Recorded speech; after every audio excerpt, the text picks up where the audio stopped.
So what a wonderful kit. Really old, but really special at the same time. Hello, this is BJ from Hearns Hobbies, and welcome to an unboxing of a big retro kit. This is the Airfix 1/24 scale Harrier Gr.1. Now this is not a new kit. It's a re-release of a kit that first came out many years ago and hasn't been on the market for some time. So if you're aware of Airfix's legacy kits, they have released this in their vintage range. And it's a quite nice kit for its age, but we're going to go through it and I'll show you some of the shortcomings of an old kit, but it is pretty still advanced for a kit of its time. So it's still going to build up quite nicely. It's just going to take a little bit more work. So let's have a closer look at the box art. So you've got a really nice box art there of the Harrier jump jet. So this is a Gr.1. This is the first version of the Harrier, and this is also the same aircraft that was sold to the US Marines, and that's known as the AV-8. I think the largest differences between this aircraft and the AV-8 is AV-8 being used for the Marines. All the magnesium components were removed and swapped out for other materials because magnesium does not corrode very well. But apart from that, the aircraft are basically the same. Some of the armament is also different, but we'll go through that in the manual where he explains the differences there. But on the front you see the classical RAF camouflage top with the light grey underside. Alright, let's crack it open, let's have a look.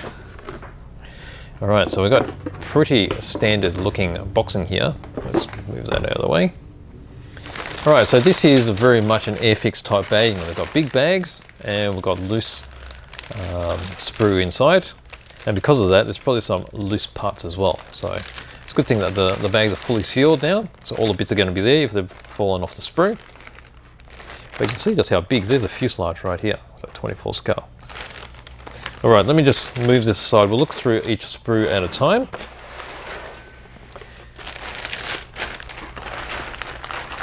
Might just empty this out here, it's probably going to be the best way.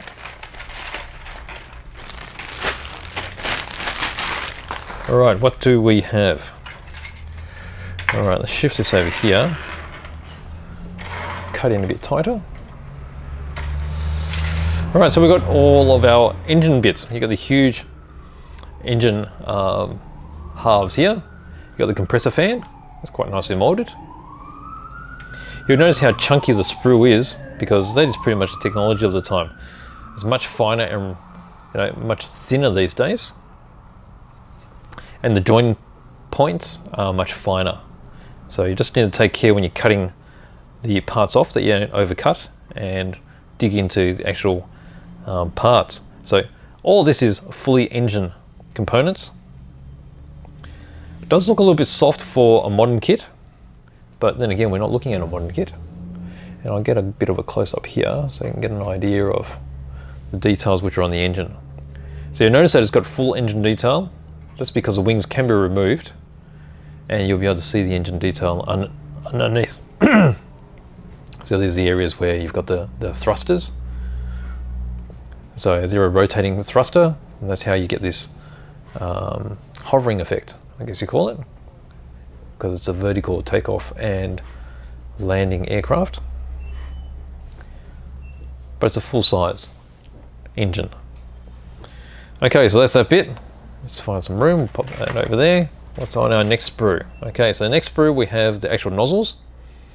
They're the thrust nozzles. There's two kinds, front and the back, slightly different shapes. Over here we've got some loose parts which are, let's see, well that's for the rocket pods. That's the nose of the rocket pods. That's the nose of a bomb, I'd say. And then you see that there's some sidewinders as well. So that's the tail of the sidewinders. They would have been on the AV-8. You've got the pylons, you've got some tanks. Then this part is the cockpit area right there. So you can see the throttle. The throttle sections here. Some more control surfaces.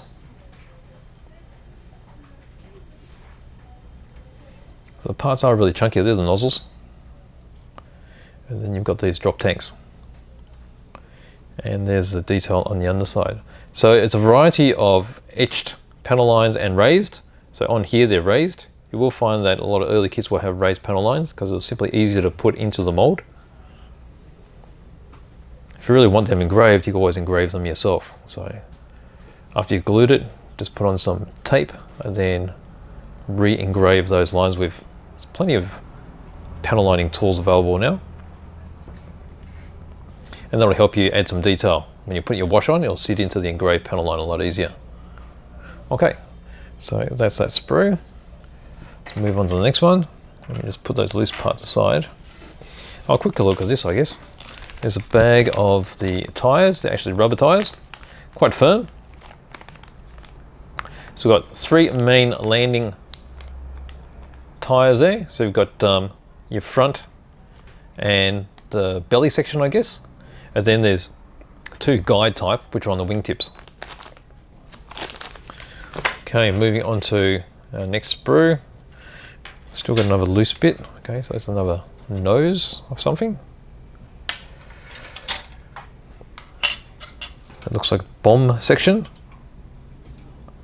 Okay, so we've either got bombs here or other drop tanks.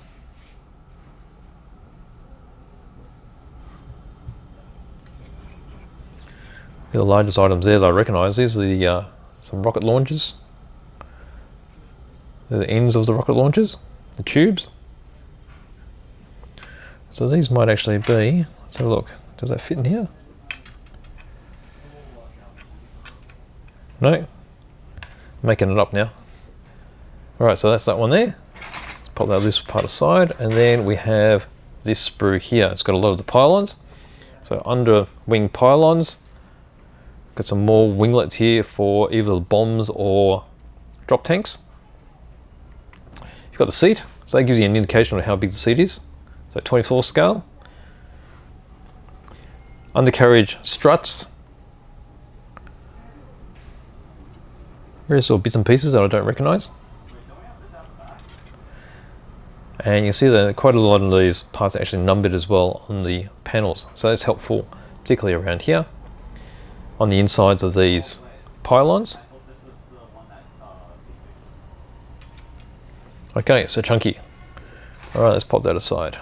Now, let's move on to the other bag. So the other bag has got huge, huge parts in it. Okay, so we have fuselages, wings.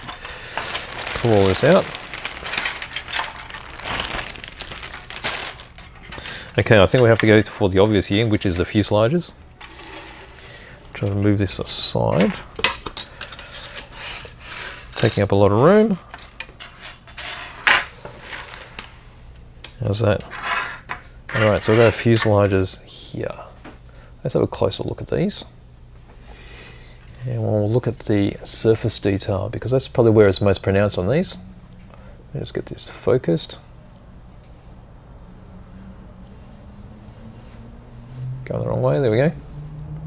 Okay, I'll try and get these at a good angle where you can actually see the rivet detail. The rivet detail is quite nice. It's reasonably shallow. The challenge here is when you join these parts together, how you replicate that all the way across these join lines. But that's always going to be an issue with these sort of kits where they're textured. So we have a lot of technology now where we could either use blue stuff and replicate the surface and use it as a stamp, or you can actually make yourself a rivet shaped tool out of some brass tubing and use that to reshape or remark all these join lines across here. Okay, so you got the nose, there's a cockpit section. There's your intake for the single engine.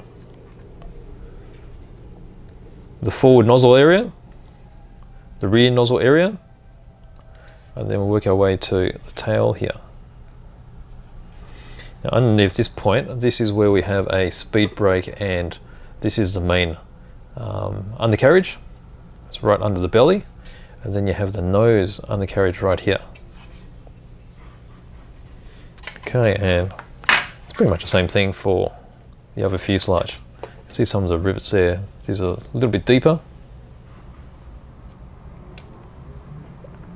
So quite a lot of surface detail, which is really nice. So they put in quite a bit of effort when they made this mold. You can see there. So definitely going to be a challenge. Biggest challenge is doing the joins, making sure they look seamless, because you will need to clean up some of these, and the trick is not to lose too much detail as you're going. Okay, so these are your fuselage halves. Let's pop those over there. All right, what have we got here? We've got this lone half pilot here. It looks a bit sad there. But looking from the back, detail looks pretty good. Looks pretty well sculpted. Try and find the rest of him. It's probably still attached to a sprue here. Let's pop it aside. And here's a wing section.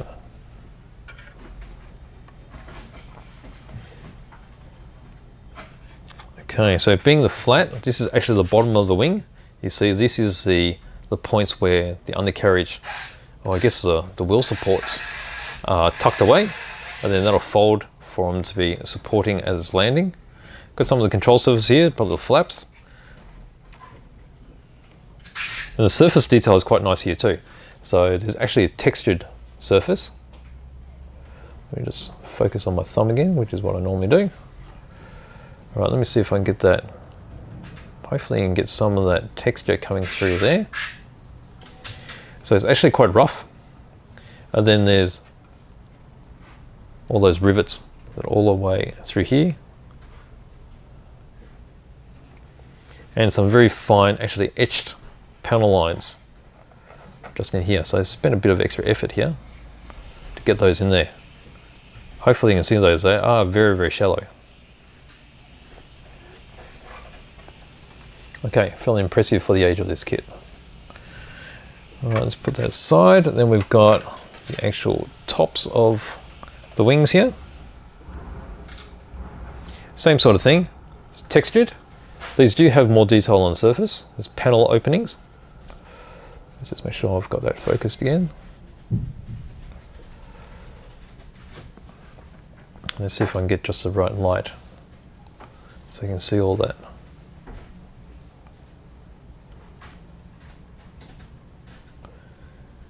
And again, there's some etched panel detail there as well. Then over here we've got, what is that part? It's probably a wingtip, I'm thinking. And again, they're textured with rivet detail in them. Okay, so they're the wings done. Next we've got this sprue here.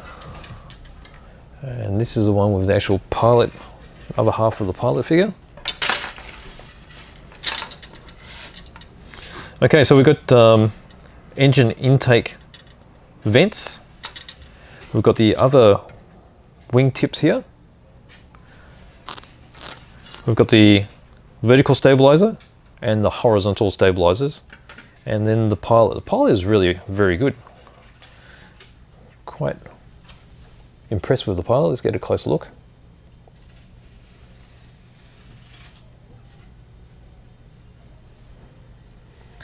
So detail in the face. Got the goggles over the helmet. Proportions are actually very, very good. And then again you see on the, this is the vertical stabilizer.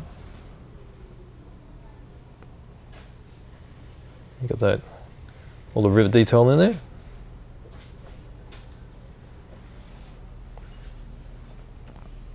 Got the wing tips here.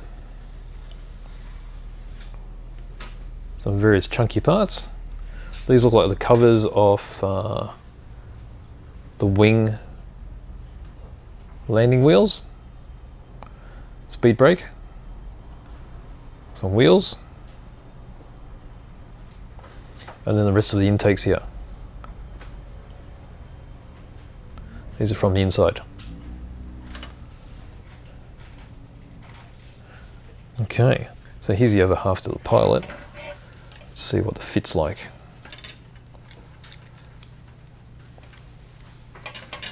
So the fit is really good. A little bit of a gap, but not too bad. Okay, let's pop that over there. All right, then we're left with this sprue here. So some more chunky bits. We've got the gun pods right here. Refueling probe. This is the, what would you call that? I guess the spine across the wings. Another large panel here, I think that is in the base of the fuselage. And then there's some control surfaces. Various venting on the inside of the fuselage. Pilot's arms. Got the cockpit here, which hopefully is well teed off there. It's quite nicely three-dimensional. Where is it? Let's go over here. There we go. So it's not just a flat section of plastic. A lot of surface detail already molded in, so you can paint out all that and look fantastic. Fill the control surfaces with some rivets. Looks like some undercarriage detail. And there, that's the insides of the gun pods. So there's the gun pods here, they've been textured as well. And then you can see the matching fuselage texture there. That's on that spine area and on this other large panel as well. Okay, so they're all the big bits, and then we're left with the canopy. Now the canopy, I think I should cut it open. Where have I done my scissors? Here we go. Let's have a look at this. Clear parts.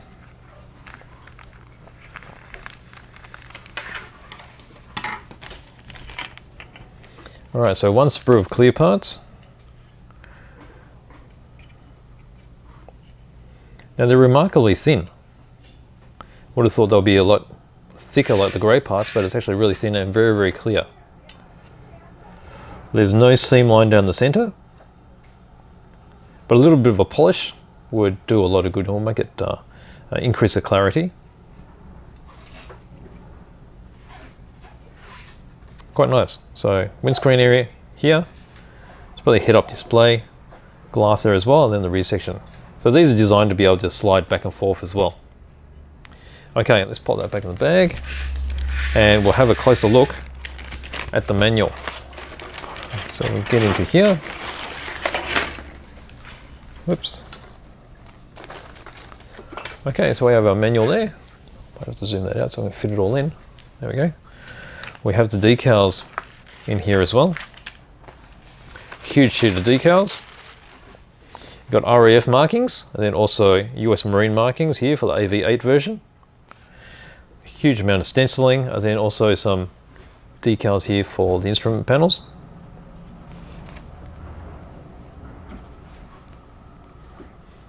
Huge amount of decals there. Right, let's put that over here, and inside we have our guide for all of the stenciling. So this is the decal guide. So all numbered, so you know exactly which stencil to place where.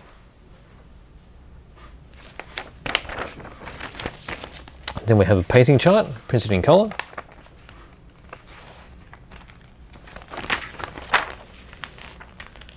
Okay, so that's the RAF version.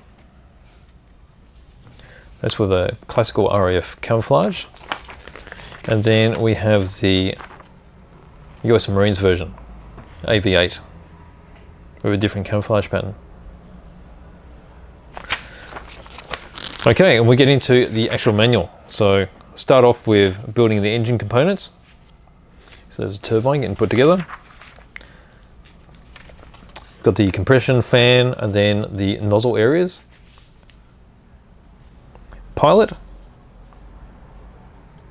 Building up the cockpit, and then the cockpit area being put into the fuselage half. Got the air intakes, deflector areas here. The nozzles are getting put together. So you got your front and rear nozzles. Undercarriage and wheels. Undercarriage bay. This would be the horizontal stabilizer, your vertical speed brake. So you notice here that the rudder itself is not glued in place, it's hinged so it can actually move. And same with the speed brake. You see that that's with those symbols here where it's do not glue. Also this panel at this point. Here's the gun pods getting put together. Barrels going in. Undercarriage bay fitted, and then the engine is fitted in one fuselage half. You've got the intakes. Over here we've got various panels. These look like control panels for the wings. And then you've got a major squeeze together of all those components. So the other fuselage half is going together. So there's various panels which you just need to take care of. There's the undercarriage, and they're not glued in place because they'll actually be moving. So you need to take a lot of care in this particular step. Undercarriage is fitted with the nozzles. A little bit of attention to the nose here. The support wheels which go on the wingtips, they're going into place. You've got your pylons. Over here we've got the wing section going together, so there's a full sub-assembly getting built there. Pylons, you just have to take care of which version you're building, because you may need to use different pylons for different versions. AV8 would probably be using sidewinders, possibly a different pylon there. Over here we've got the support wheels. You have to be careful there too, because they're not glued into place, so they can move. And then as we spin it around, we've got the wing section getting attached to the fuselage, and again all these panels are not glued on. So top of the engine access, so you can easily remove these parts so you can have a good look at the engine detail that you've just done, and then also you can move the cockpit glass up and down. Okay, from there we've got all the weaponry getting built. You got sidewinders, bombs, rocket launchers, and then you have a chart on the end which states the different makeups of the wing loads. So this is the RAF version, and then the Marine version AV8. So that's it. So what a wonderful kit. Really old, but really special at the same time. So still one of the biggest kits available of the Harrier. I think there's an 18th scale one available maybe, which is a later model, but 24 scale. So if you want to stick with a lot of other aircraft in 24 scale, if you have a collection already, then this one makes a lot of sense. Very much a classic, hence why it's in the vintage range. So this is the Airfix 124 scale Harrier Gr.1. So I hope you liked that open box review, and if you did, please give me a like below, and please think about subscribing to see more content like this. So I'll see you next time. Thank you.